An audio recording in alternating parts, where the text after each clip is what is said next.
5 weeks after I first ordered the books, 5 weeks, I received the first 3 within about 2 weeks.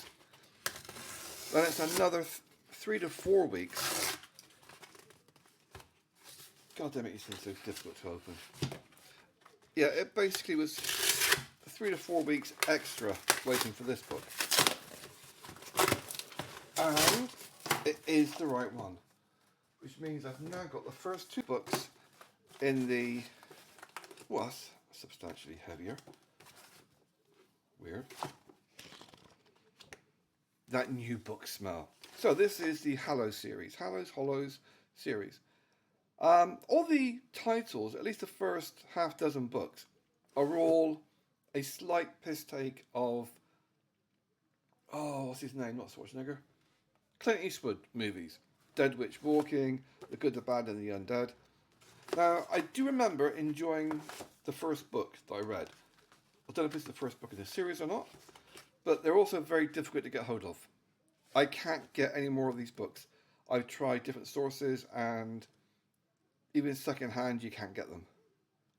I don't know why, but they're very difficult to get hold of. I got these first 2, so that I'm going to be going after my Anita Bike trilogy. So yeah, they work out roughly 10 quid each for a paperback, and that includes delivery. That is your standard for getting home delivery. So it's nice.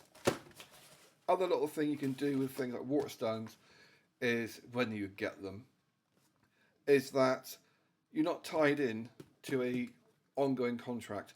I've been a member of clubs in the past, music, video, book clubs, whereby you sign up, you get really cheap stuff, but you have to keep buying or you get punished. Like, you have to pay full price for what you've already bought. And they need a lot more of a legal contract. So you have to buy X number per year, whether you want them or not. So it's a fairly good deal. 10 quid per book is all right. So, yeah.